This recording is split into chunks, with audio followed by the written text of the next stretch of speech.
Շարժողական դրսևորումները տեսանելի են եւ շատերի համար ճանաչելի։ Ինչը չեմ կարող ասել Պարկինսոնի հիվանդության ոչ շարժողական դրսևորումների մասին, որոնք շատ հաճախ թե հիվանդների կողմից, թե հարազատների կողմից ընկալվում են որպես սուբյեկտիվ գանգատներ։ Պարկինսոնի հիվանդության ոչ մոտոր դրսևորումները համարվում են Պարկինսոնի հիվանդության պրոդրոմալ ախտանիշներ։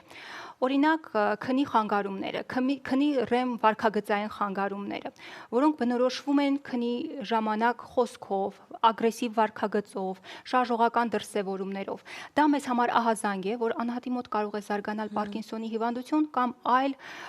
նեյրոդեգեներատիվ հիվանդություն։ Պարկինսոնով հիվանդների մոտ շատ հաճախ է հանդիպում փորկապությունը։ Հիվանդների մեծ մասը, մինչև շարժողական դրսևորումները, կարող են 10-20 տարի ունենալ քրոնիկ փորկապություն, եւ այն անհատները, ովքեր ունեն քրոնիկ փորկապություն, շատ ավելի հակված են ունենալու Պարկինսոնի հիվանդություն, քան նրանք, ովքեր փորկապություն չունեն։ Կա մի հիպոթեզ, ոչ մի կապ չունեցող, կա մի հիպոթեզ, ըստ որի Պարկինսոնի հիվանդությունը սկսում է ստամոքսաղիքային տրակտից եւ վագուսնի արտի միջոցով արդեն տեղափոխվում է դեպի գլխուղեղ։ Հիվանդները շատ են նշում հոտառության խանգարում։ Պարկինսոնով հիվանդների 70%-ից ավելը ունենում են հոտառության աղավաղումներ, հիպոսմիայի կամ անոսմիայի տիպով։ Դա պայմանավորված է ալֆա-սինուկլեին սպիտակուցի, որը համարվում է պաթոլոգիական սպիտակուց, կուտակումով, հոտառական կոճղեզում, որը պատասխանատու է հոտառության համար։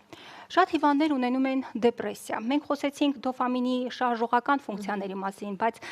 դոֆամինը, այո, նաև պատասխանատու է հաճույքի զգացողության համար, մոտիվացիայի համար։ Հետևաբար դոֆամինի պակասը դա բերում է դեպրեսիայի, տրամադրության ընկճման, ապաթիայի։